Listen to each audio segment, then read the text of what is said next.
Terima kasih Bapa di sorga. Kami datang menyembah-Mu pada hari ini.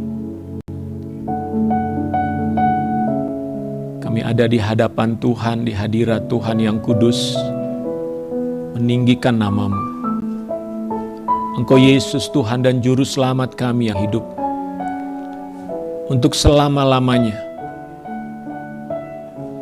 Inilah kami Tuhan umat-Mu. Tuhan memberkati kami dalam ibadah ini. Dan kami siap menerima firman-Mu sebentar. Hati kami terbuka lebar untuk firman Tuhan. Isi pikiran kami dengan kebenaran-Mu. Ubah hati kami dengan firman-Mu ya Tuhan. Biarlah firman Tuhan menjadi hidup dalam diri kami. Dan kami melakukan apa yang Engkau kehendaki. Bimbinglah kami ya Roh Kudus, ajarilah kami ya Tuhan. Terima kasih, berkati setiap kami yang sudah hadir di tempat ini maupun mereka yang mengikuti ibadah secara online. Tuhan jamah dimanapun mereka berada. Terima kasih Bapa, dalam nama Tuhan Yesus Kristus kami berdoa. Amin. Silakan duduk Bapak Ibu. Shalom. Selamat pagi semuanya. Apa kabar? Luar biasa. Puji Tuhan. Terima kasih untuk tim worship yang sudah melayani kita pagi ini. Saya merasakan Tuhan sungguh menjamah kita melalui pujian dan penyembahan kepada Tuhan. Kita boleh dikuatkan juga. Kita boleh merasakan kasih Tuhan yang nyata di dalam hati dan hidup kita. Bapak Ibu Saudara, minggu lalu hari Kamis ya, hari Kamis kita memperingati peristiwa kenaikan Tuhan Yesus naik ke surga. Dan hari ini kita akan membaca bagian dari ayat di mana ketika Tuhan Yesus naik ke surga, dia memberikan satu pesan kepada kita, kepada murid-muridnya yang hadir pada waktu itu, dan kepada kita yang hadir pada saat ini. Dalam Kisah Rasul pasal 1, ayat 6-8, Kisah Para Rasul 1, ayat 6-8. Saya akan membacakan. Maka bertanyalah mereka yang berkumpul di situ, Tuhan, maukah Engkau pada masa ini memulihkan kerajaan bagi Israel? Jawabnya, Engkau tidak perlu mengetahui masa dan waktu yang ditetapkan Bapa sendiri menurut kuasanya. Tetapi kamu akan menerima kuasa kalau Roh Kudus turun ke atas kamu, dan kamu akan menjadi saksiku di Yerusalem dan di seluruh Yudea dan Samaria dan sampai ke ujung bumi. Bapak Ibu Saudara, Tuhan Yesus sudah menyelesaikan misinya di bumi ini. Dia sudah mati di atas kayu salib, dia bangkit, dan dia kembali ke surga. Untuk apa? Untuk supaya kita sekarang sebagai murid-murid Yesus, pengikut-pengikut Yesus, melanjutkan misi yang sudah Yesus lakukan. Jadi justru pekerjaan Yesus di atas kayu salib sudah diselesaikan olehnya. Sekarang kitalah yang harus melanjutkan karya Kristus itu, yaitu dengan menjadi saksi Kristus. Katakan menjadi saksi Kristus. Tema hari ini adalah menjadi saksi Kristus. Bapak Ibu Saudara, istilah saksi atau menjadi saksi biasanya dipakai di dalam pengadilan. Dalam kasus hukum, ya.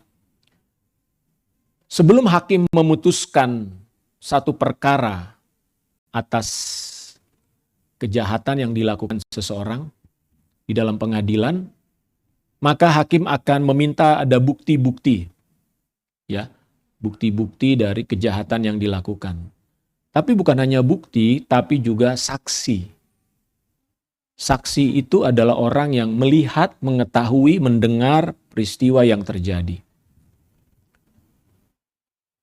Dan saudara tahu, kesaksian dalam sebuah pengadilan itu bisa menentukan nasib orang yang didakwa. Apakah orang itu dibebaskan atau dihukum, itu juga sangat bergantung kepada saksi-saksi yang dihadirkan. Jadi saudara lihat, peranan saksi itu sangat penting. Saksi itu bukan pelengkap. Saksi itu punya peranan yang sangat penting dalam sebuah peristiwa hukum. Nah, mengapa Tuhan Yesus mengatakan kepada murid-muridnya, kamu akan menjadi saksi-saksiku. Artinya, saudara dan saya ditunjuk oleh Tuhan atau diminta oleh Tuhan untuk menjadi saksi Kristus di tengah-tengah dunia ini. Karena peranan saudara sangat penting, menentukan nasib orang, saudara. Menentukan nasib orang di sekitar saudara sangat bergantung kepada bagaimana engkau menjadi saksi Kristus atau tidak.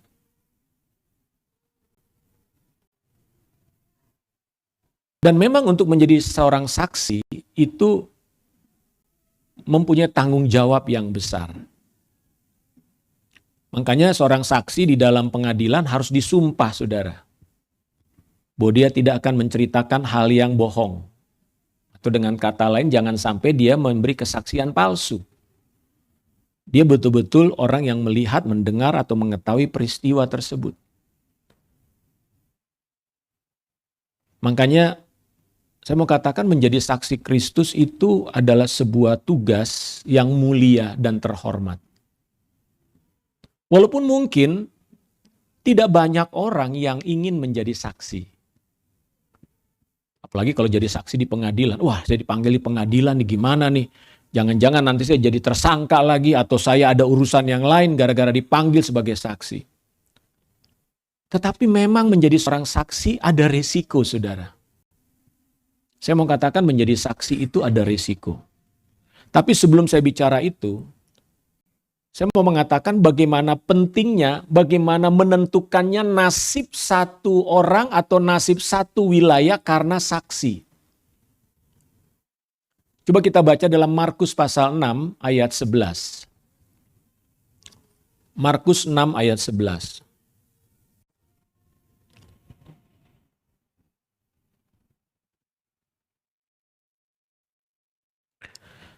Ayat 10. Kita dari ayat 10. Katanya selanjutnya kepada mereka, kalau di suatu tempat kamu sudah diterima dalam suatu rumah, tinggallah di situ sampai kamu berangkat dari tempat itu. Kalau saudara pergi ke satu tempat, lalu saudara tinggal di sana, diterima, tinggallah kamu di situ.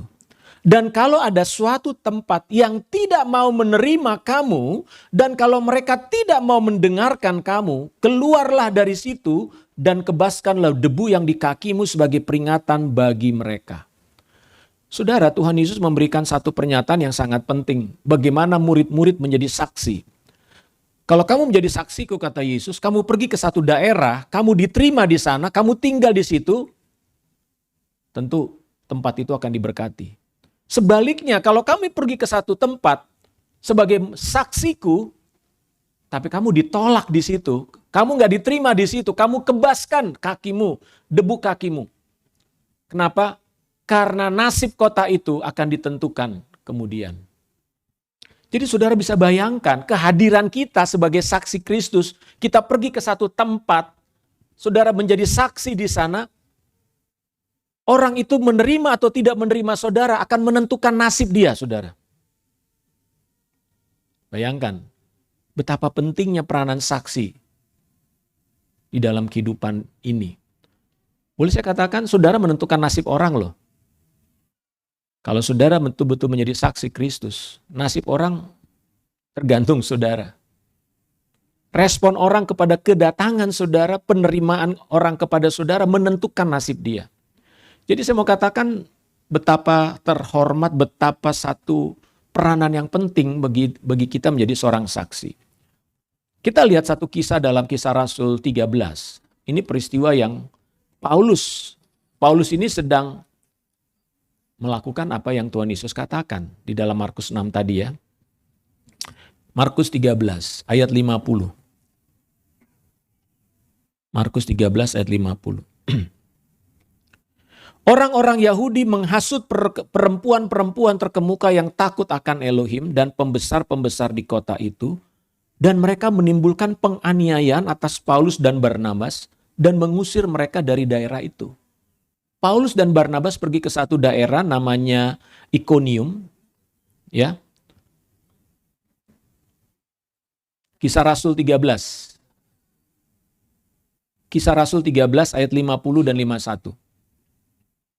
Lalu orang-orang Yahudi menghasut masyarakat di sekitar itu untuk menolak Paulus karena Paulus menceritakan tentang Kristus kepada orang-orang itu.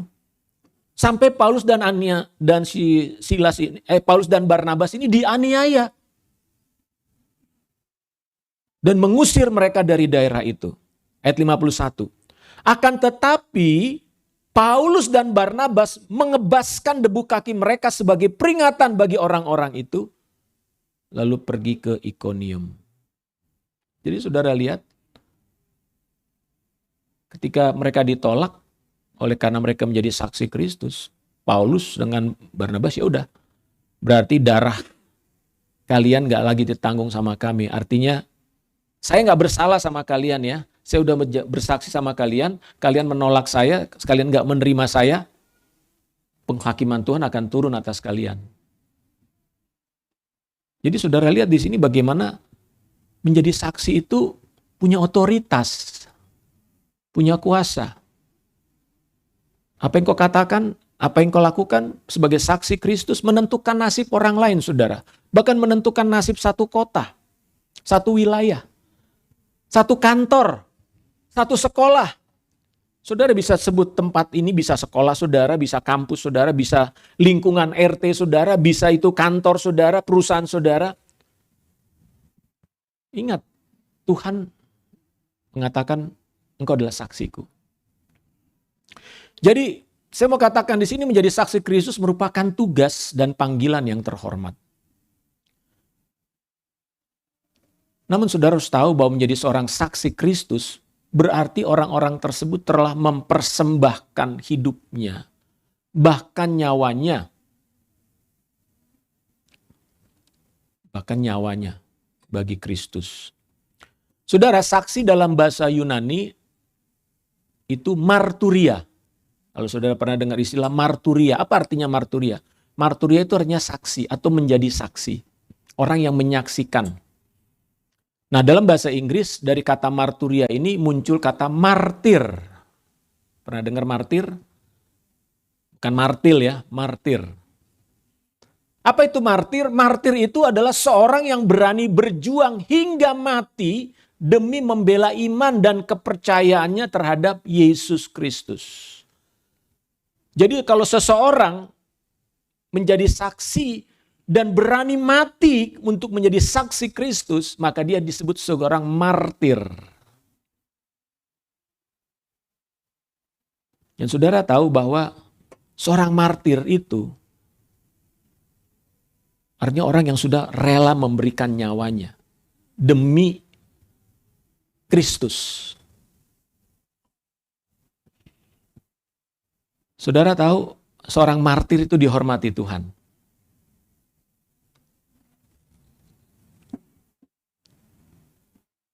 Bayangkan ada orang yang rela mati bagi Yesus. Dalam Alkitab dicatat seorang bernama Stefanus.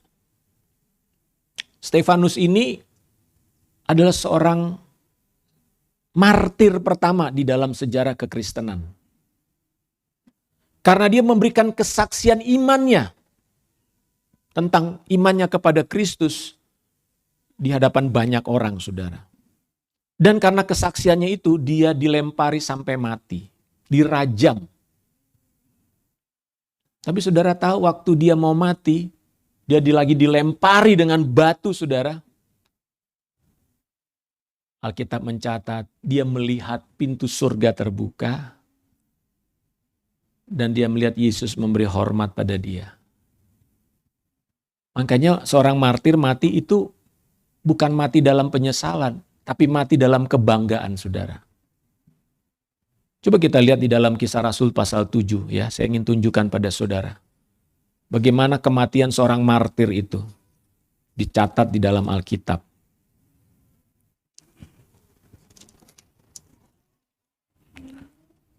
Kisah Rasul pasal 7 ayat 54. Agak panjang sedikit sampai ayat 60 ya. Judulnya Stefanus dibunuh. Saulus hadir. Ketika anggota-anggota mahkamah agama itu mendengar semuanya itu sangat tertusuk hati mereka.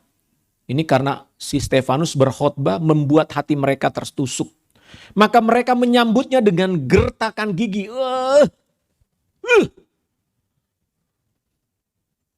Hajar nih orang.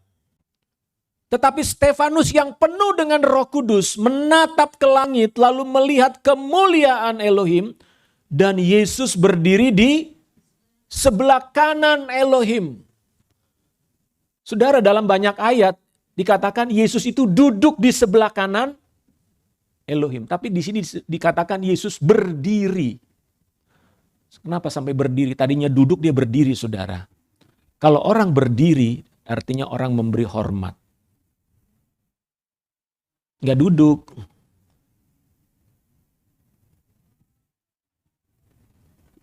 Yesus menghormati Stefanus. Sampai berdiri, saudara, digambarkan berdiri. Stefanus seorang prajurit Tuhan yang luar biasa.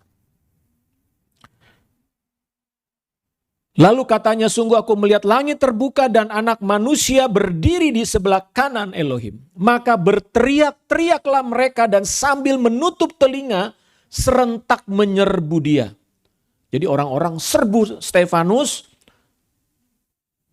Mereka menyeret dia keluar kota lalu melemparinya, rajam istilahnya. Dan saksi-saksi meletakkan jubah mereka depan kaki seorang muda yang bernama Saulus. Di situ ada seorang Yahudi yang radikal namanya Saulus. Saulus ini pemimpin muda orang Yahudi yang benci kepada ajaran Yesus, kepada pengikut-pengikut Yesus, termasuk si Stefanus ini. Kenapa? Karena Stefanus menceritakan tentang Yesus itu adalah Tuhan Mesias yang sudah mati dan bangkit. Sementara orang-orang Yahudi menolak Yesus sebagai Mesias dan menganggap Yesus itu sebagai penyesat.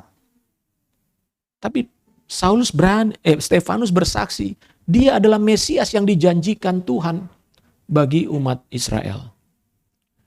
Sedang mereka melemparinya, ya, ini sambil dilempari batu, saudara, puk. Udah berdarah-darah itu mukanya Stefanus. Stefanus berdoa, katanya, ya Tuhan Yesus, terimalah rohku.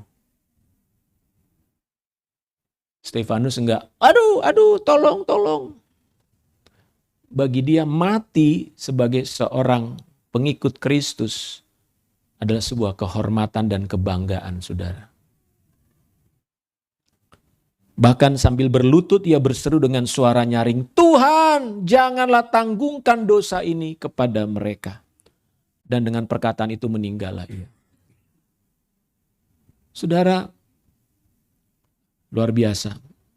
Ada banyak kisah tentang saksi-saksi Kristus yang mati. Mereka mati sebagai martir. Mungkin ada yang bertanya, kok Tuhan enggak selamatin dia ya? Kok Tuhan enggak membela Stefanus, melindungi Stefanus? Tuhan bisa dong membuat Stefanus itu dilempari nggak rasa sakit atau ada malaikat yang jaga gitu ya. Kayak Avenger tuh pakai just ada senjatanya gitu ya. Tapi sebaliknya Stefanus dilempari dengan batu sampai mati, saudara.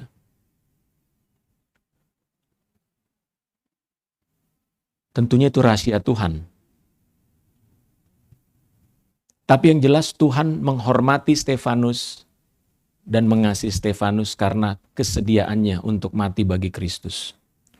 Saudara, saya mau katakan, tidak semua saksi Kristus itu mati sebagai martir. Ya. Jadi saudara nggak usah takut, kalau jadi saksi berarti harus mati dong bagi Kristus. Enggak. Tidak semua, saya katakan tidak semua saksi Kristus itu mati sebagai martir. Tetapi Setiap saksi Kristus siap mati sebagai martir. Itulah artinya menjadi saksi. Tidak semua saksi Kristus pasti mati sebagai martir, tidak. Karena Tuhanlah yang tahu siapa yang akan mati sebagai martir, siapa yang tidak mati sebagai martir. Tapi sebagai saksi Kristus harus siap dan rela untuk mati bagi Kristus. Itulah artinya menjadi saksi, saudara. Sama seperti seorang prajurit TNI, mereka adalah orang-orang yang dilatih dan orang-orang yang memang sudah menyediakan dirinya untuk mati bagi bangsa dan negara. Itu prajurit TNI, saudara, atau prajurit dimanapun.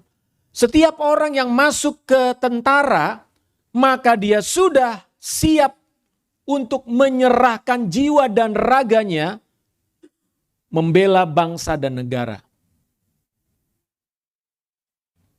Dan ketika mereka ditugaskan ke medan pertempuran, maka seorang tentara tidak pernah tahu apakah dia akan pulang dengan selamat kembali ke rumahnya. Dia nggak pernah tahu.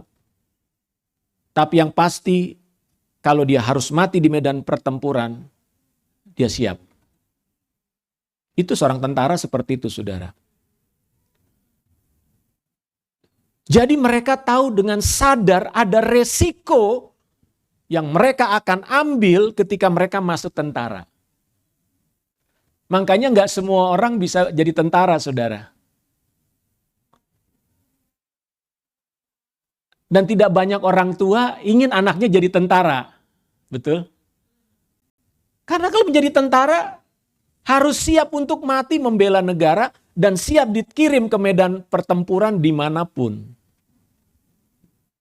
Jadi bagi seorang prajurit, mati itu bukan sesuatu masalah bagi mereka. Bagi mereka adalah saya menjalankan tugas membela bangsa dan negara. Udah, itu aja. Bahkan kalau mereka meninggal di medan pertempuran, itu sebuah kebanggaan. Kenapa? Karena mereka tahu mereka sedang menjalankan tugas yang mulia dari negara. Mereka sudah mendapatkan pengertian itu. Kamu sebagai prajurit, kamu mati di medan pertempuran membela bangsa dan negaramu, itu sebuah kehormatan. Bukan kesialan, wah sial gue kena tembak nih, enggak. Seorang prajurit gak akan bilang, gue sial kena peluru, enggak.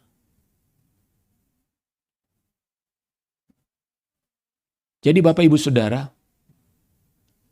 menjadi saksi Kristus harus kita pahami sebagai tugas kehormatan yang Tuhan berikan kepada kita, sebuah panggilan kehormatan yang Tuhan berikan kepada kita.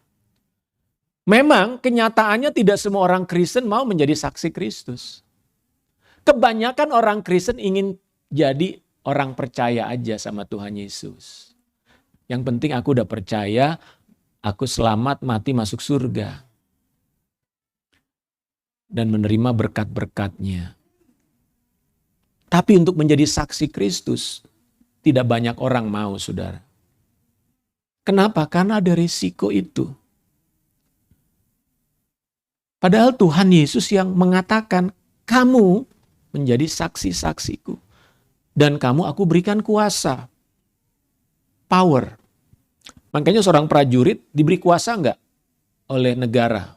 Iya. Mereka berhak pegang senjata. Yang bisa pegang senjata itu adalah orang yang diberi kuasa oleh negara. Hanya aparat.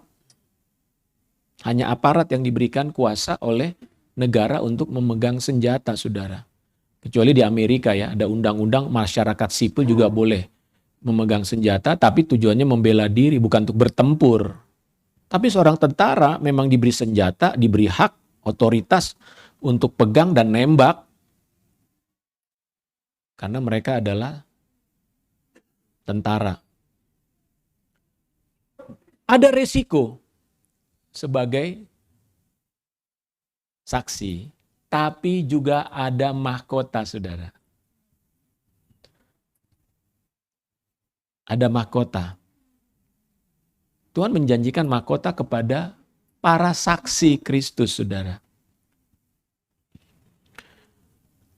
Tuhan memberikan upah kepada mereka yang menjadi saksi-saksi Kristus. Kita lihat dulu dalam 2 Timotius 4. Seorang murid Yesus yang sangat terkenal, rasul yang sangat terkenal itu bernama Paulus. Saudara tahu sejarahnya, Paulus itu awalnya adalah seorang pembenci kekristenan. Ya. Saking bencinya dia, orang kalau benci dalam hati sih masih mendingan ya. Ya benci aja gak masalah.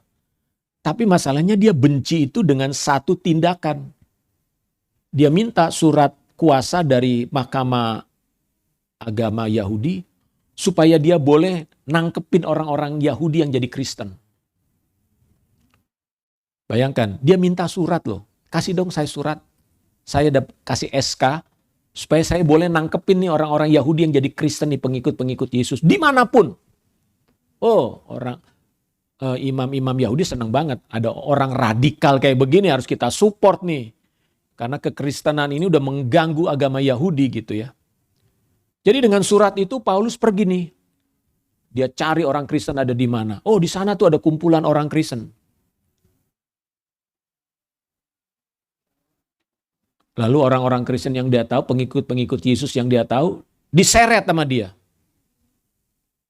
Dibawa ke Yerusalem atau dibawa kemana, dihukum.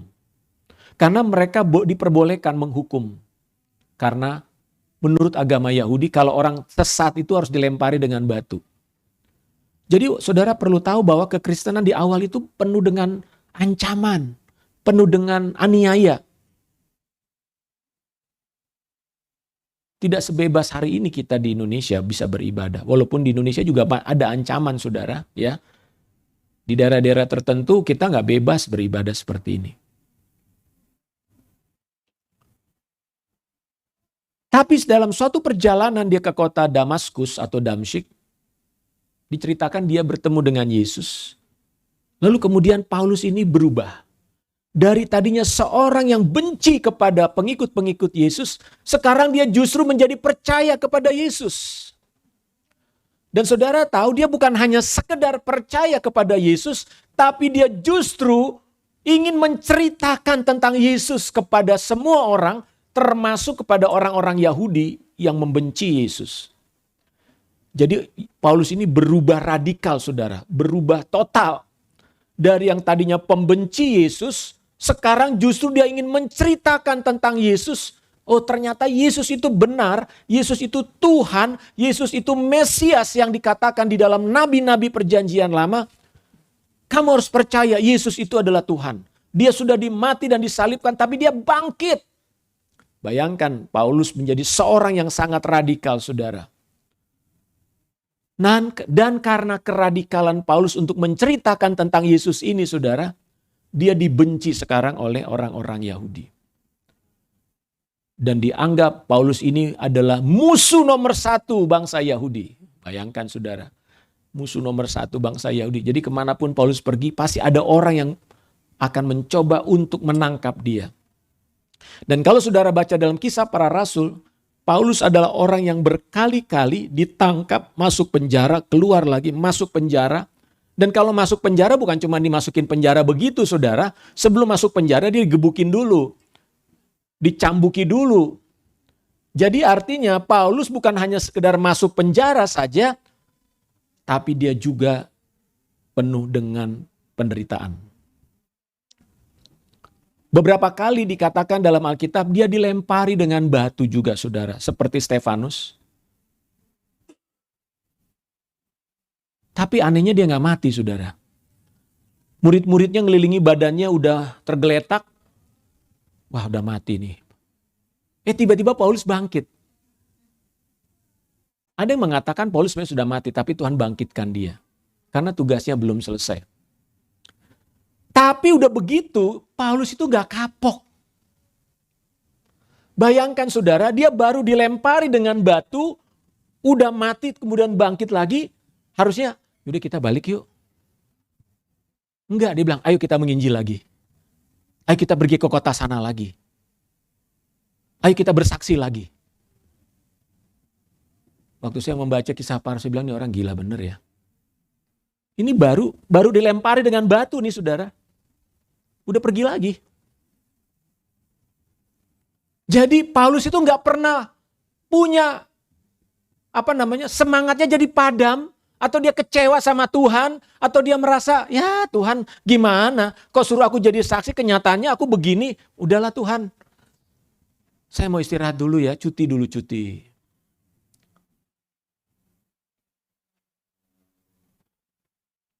Sampai saudara tahu dia ditangkap. Dan ditangkap itu bukan 1-2 kali, berkali-kali saudara. Sampai puncaknya adalah dia ditangkap dan dibawa ke kota Roma. Lalu dia menulis surat dalam 2 Timotius 4, kita baca dulu ya. Ini adalah kira-kira menjelang dia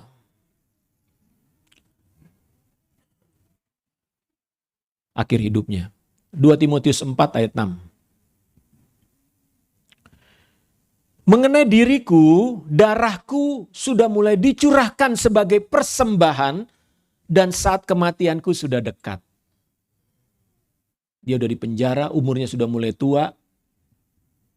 Aku telah mengakhiri pertandingan yang baik, aku telah mencapai garis akhir dan aku telah memelihara iman.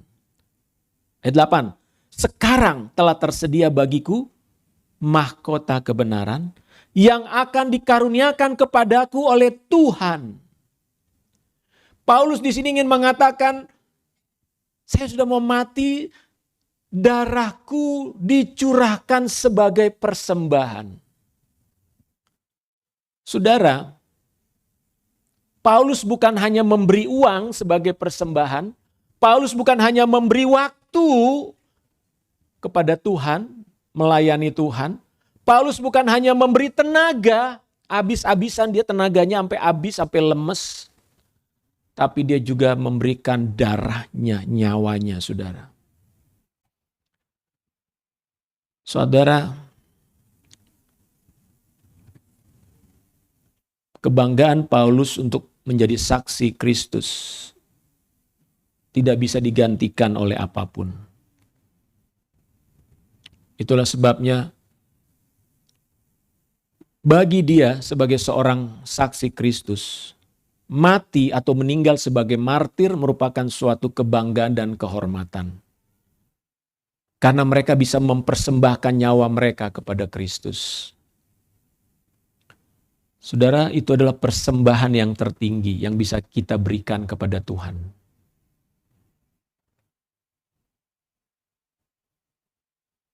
Mungkin ada orang bisa kasih persembahan uang. Uang banyak. 1 miliar, 2 miliar, atau berapalah. Tapi yang paling mahal persembahan yang bisa kita berikan kepada Tuhan apa?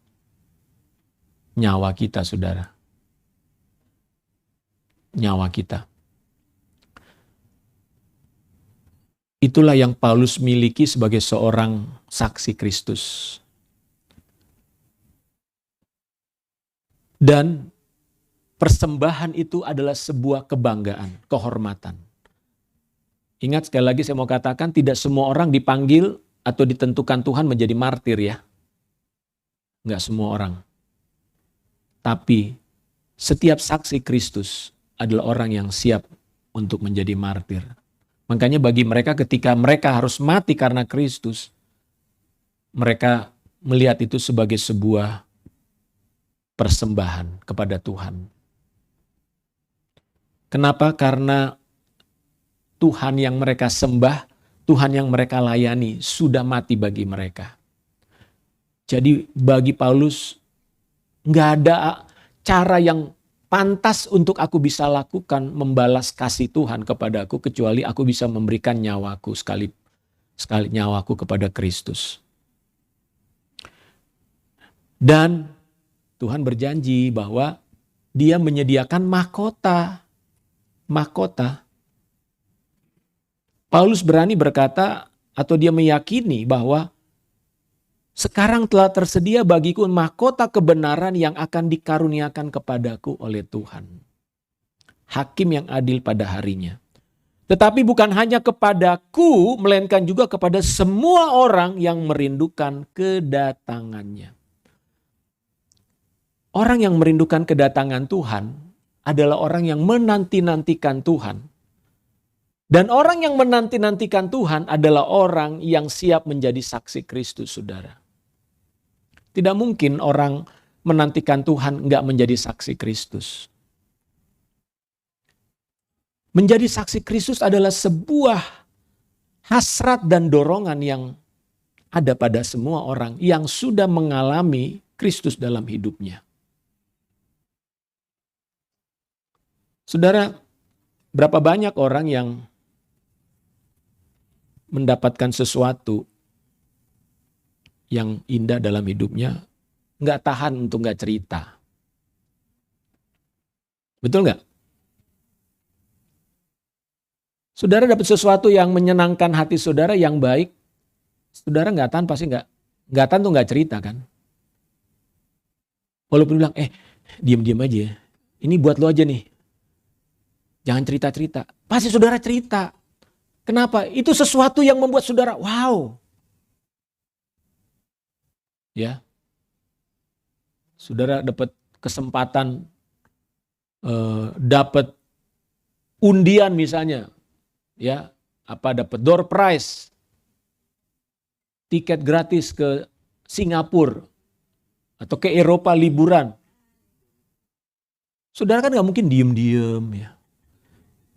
Gimana? Enggak ada apa-apa. Nggak mungkin saudara akan diem-diem. Ya, saudara, gue mau ke Eropa nih, atau gue mau ke Israel nih, dapat tiket nih. Oh ya, siapa yang ngasih? Ya puji Tuhan adalah. Gimana ceritanya? Kok lu bisa sampai dapet sih? Lo kenal gak orang itu? Nggak terlalu kenal. Ya gimana ceritanya? Saudara kan cerita nggak? Pasti saudara cerita. Ya aku udah berdoa lo 2 tahun.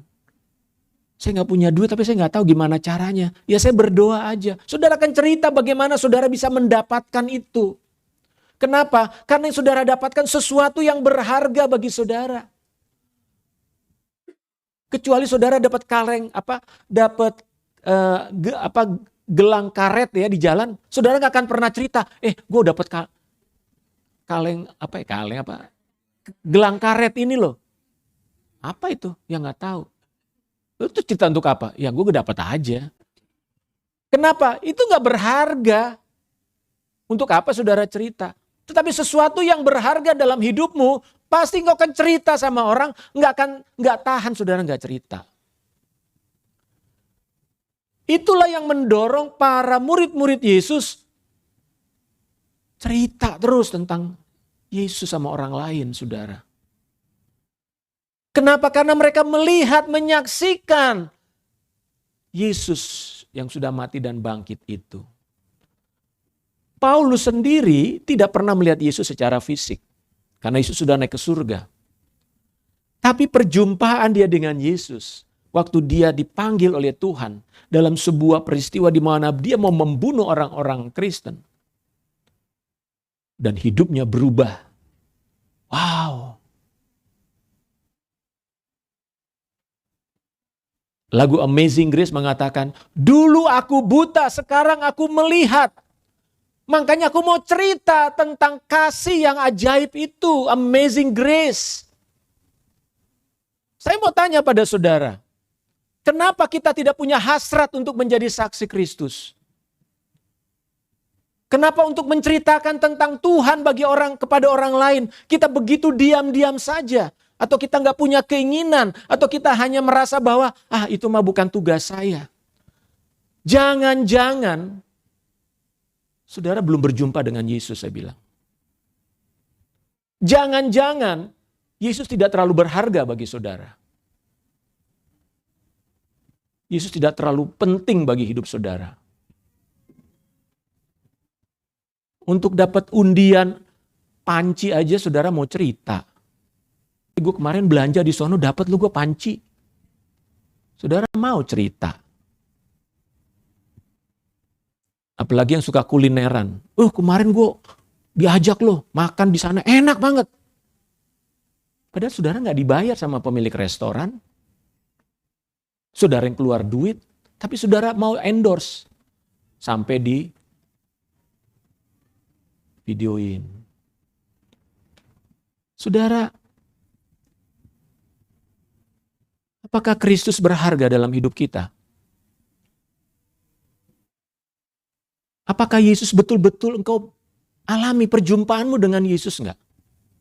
Apakah Yesus betul-betul mengubah hidupmu enggak? Apakah Yesus itu betul-betul bangkit dan mati dan bangkit di dalam kehidupanmu atau tidak? Sehingga engkau bisa berkata, iya aku percaya dia. Aku sudah berjumpa dengan dia. Iya benar Yesus sudah mengubah hidupku. Aku mau cerita sama kamu. Terserah kamu mau percaya atau tidak percaya. Tapi itulah hidup yang sudah aku alami. Saudara, itulah kesaksian. Itulah artinya kita menjadi saksi Kristus. Banyak orang hanya mengartikan saksi Kristus tuh hidupnya baik-baik. Ya, nggak ada masalah, rumah tangganya aman, keuangannya baik. Saudara, menjadi saksi Kristus itu adalah menceritakan tentang apa yang Yesus sudah lakukan dalam hidupmu. Menceritakan siapa itu Yesus bagi hidupmu. Seberapa berharganya Yesus itu bagi hidupmu. Sehingga engkau mengalami sebuah kehidupan yang berbeda hari ini. Karena Kristus sudah melakukan sesuatu dalam dirimu. Itulah artinya menjadi saksi, saudara. Saudari diberkati secara finansial. Oke. Mohon maaf, orang di luar Kristus juga ngalami kayak gitu.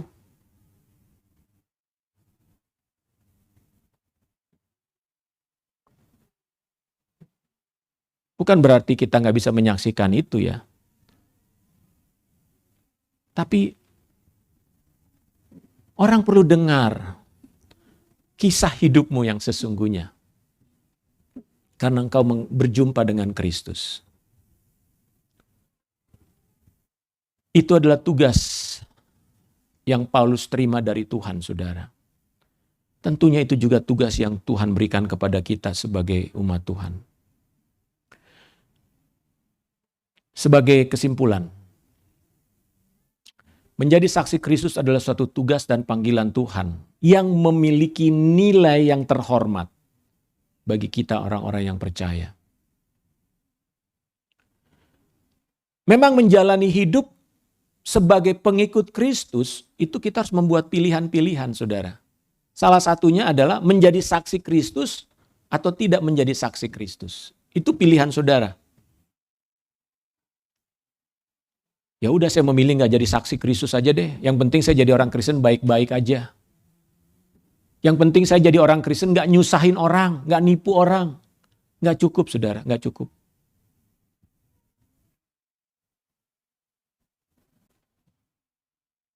Dunia ini tidak akan pernah mengenal Kristus hanya saudara menjadi orang yang baik-baik. Orang baik perlu gak? Sangat perlu. Tetapi hanya sekedar menjadi orang baik tidak membuat orang mengenal Kristus, saudara. Saya mau katakan.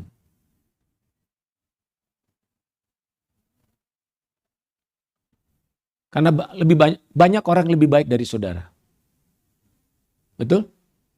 Banyak orang lebih baik, makanya seringkali orang Kristen dianggap, dia mah Kristen, begitu. Tapi memang setelah kita berani menyaksikan Kristus, berarti kita juga punya kehidupan yang terus mengalami perubahan. Amin. Kita belum sempurna, tapi itu tidak menjadi penghalang bagi kita untuk menceritakan tentang Kristus. Jadi ketika saudara membuat pilihan dalam hidup ini, apakah menjadi saksi Kristus atau tidak, ingat satu hal. Firman Tuhan berkata, Yesus berkata dalam Yohanes 15 ayat 16, bukan kamu yang memilih aku, tetapi akulah yang memilih kamu. Ingat saudara, Tuhan yang sudah memilih saudara menjadi muridnya, dengan kata lain Tuhan juga yang memilih saudara untuk menjadi saksinya. Bukan sekedar saudara mau memilih, aku mau jadi saksi atau enggak ya, enggak. Oke saudara boleh memilih, tapi jangan lupa Tuhan juga memilih saudara. Artinya Tuhan menetapkan saudara. Dan Tuhan menetapkan, ya, aku telah menetapkan kamu supaya kamu pergi dan menghasilkan buah, dan buahmu itu tetap. Itu panggilan Tuhan bagi kita.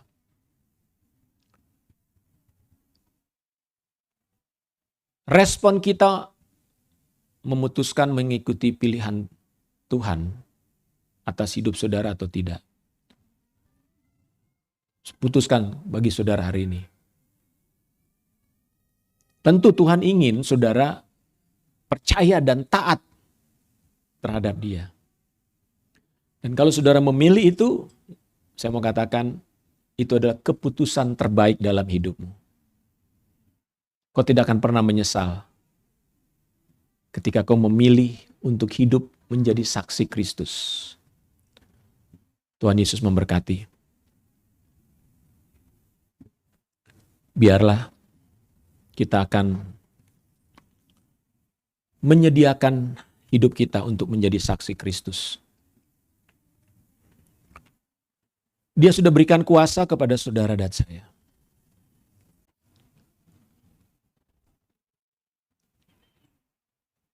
Dunia sedang menunggu saudara untuk menyaksikan Kristus dalam hidup mereka.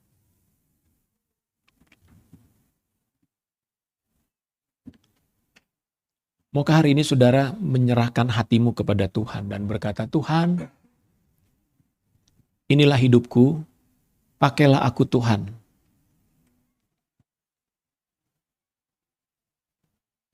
Tuhan memberikan kepada saudara roh keberanian.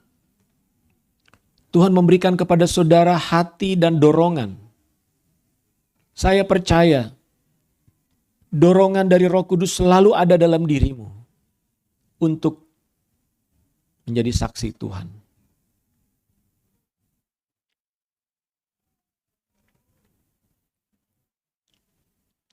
Maukah hari ini saudara menyerahkan diri sepenuhnya kepada Dia? Mari kita nyanyikan satu pujian. Inilah rinduku kepadamu. Segenap hatiku menyembahmu, seluruh hidupku memujimu. Ku menyembahmu ya Tuhanku. Ku berikan hatiku dan jiwaku. Menjadi saksi Kristus adalah orang-orang yang mempersembahkan hidupnya. Bukan hanya uangnya, bukan hanya persepuluhannya saudara. Bukan hanya tenaganya dan waktunya, bahkan mereka juga adalah orang-orang yang siap memberikan nyawanya bagi Tuhan.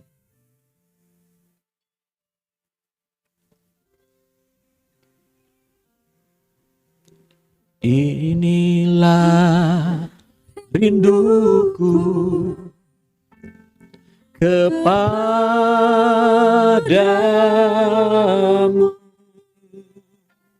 segenap hatiku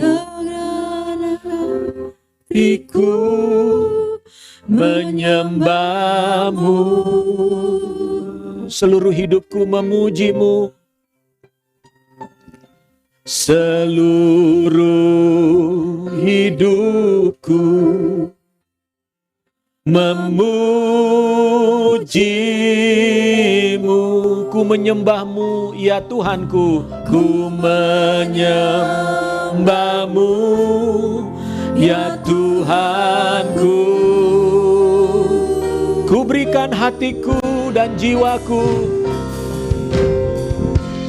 ku berikan hatiku dan jiwaku, semuanya bagimu. Nyaba di dalam hidupku, di setiap waktu, nyatakan jalanmu, jalanmu. Inilah rinduku kepadamu. Inilah rinduku kepadamu,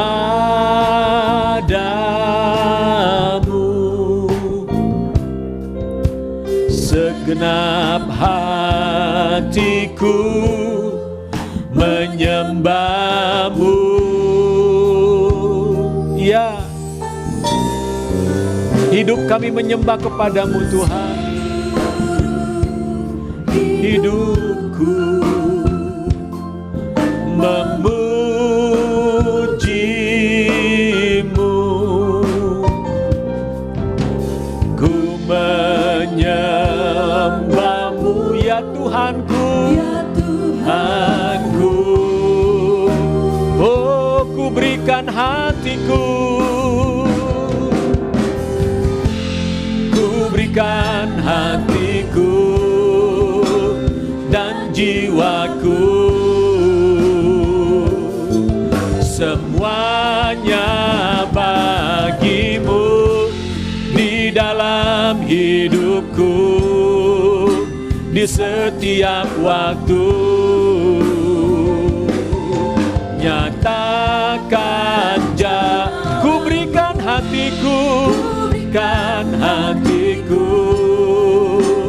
dan jiwaku, semuanya bagi-Mu di dalam hidupku, di setiap waktu. Nyatakan jalan-Mu. Sedang kita bangkit berdiri, saudara. Ketika kita menyanyikan pujian ini, bahwa kita memberikan hati dan jiwa kita, semuanya bagi Tuhan. Itu berarti saudara siap menjadi saksi Kristus. Ketika saudara mengatakan, aku menyembah-Mu ya Tuhan, itu artinya saudara siap untuk melayani Tuhan. Saudara siap memberikan seluruh hidupmu untuk dipakai oleh Tuhan.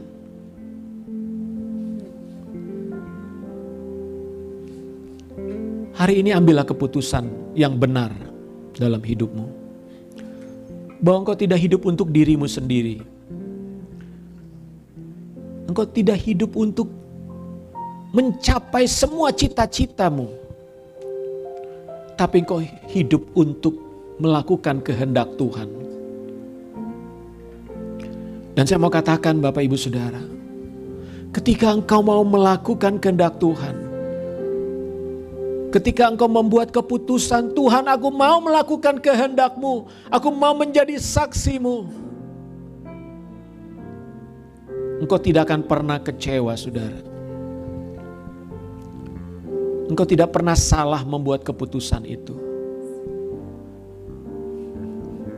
Karena itu adalah keputusan yang paling benar, yang paling tepat di dalam hidupmu.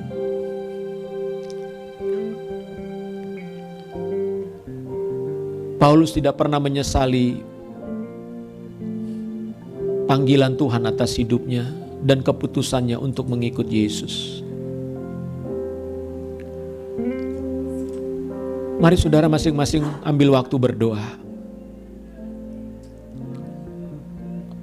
Ambil komitmenmu kepada Tuhan hari ini. Tuhan, ini hidupku. Ini jiwaku, ku persembahkan, ku serahkan kepadamu.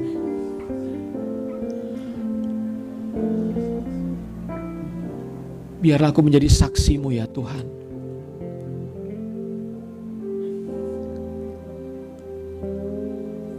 Tuhan mengutus saudara. Jadilah saksiku di Yerusalem. Di tengah-tengah keluargamu jadilah saksi. Ceritakan tentang perbuatan-perbuatan Yesus dalam hidupmu. Engkau akan menjadi saksiku di Yudea. Ceritakanlah perbuatan Yesus di tengah-tengah pergaulanmu, di kantor, di sekolah, di kampus.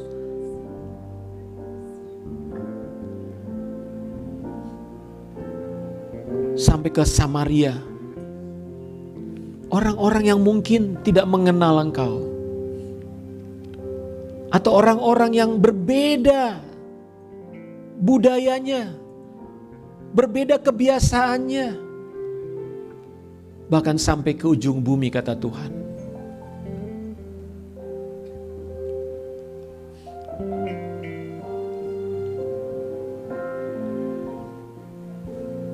Mari angkat tanganmu kepada Tuhan. Ku berikan hatiku dan jiwaku. Ya, inilah kami Tuhan. Semuanya inilah kami umat-Mu hari ini. Bersama-sama ya Tuhan mengambil keputusan menyerahkan diri kami kepada Tuhan. Nyatakan Ya, ku berikan hatiku dan jiwaku. Jiwa kami adalah milik-Mu Tuhan. Jiwa kami serahkan kepadamu hari ini. Semuanya milik-Mu ya Tuhan. Engkau yang mengurapi kami, Roh-Mu yang mengurapi kami. Ya Yesus, haleluya. Nyatakan. Ya, katakan sekali lagi. Ku berikan hatiku dan jiwaku, semuanya bagi-Mu di dalam hidupku, di setiap waktu.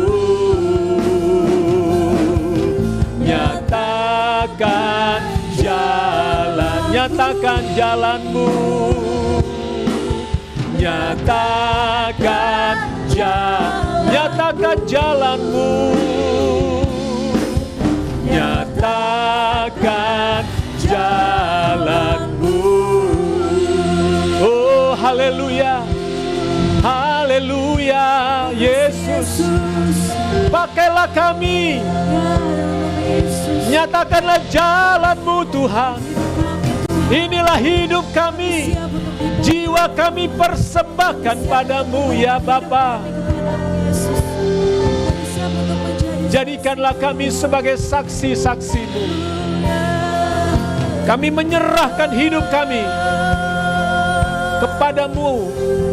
Hidup kami adalah milik-Mu. Apa yang ada pada kami adalah milik-Mu ya Tuhan.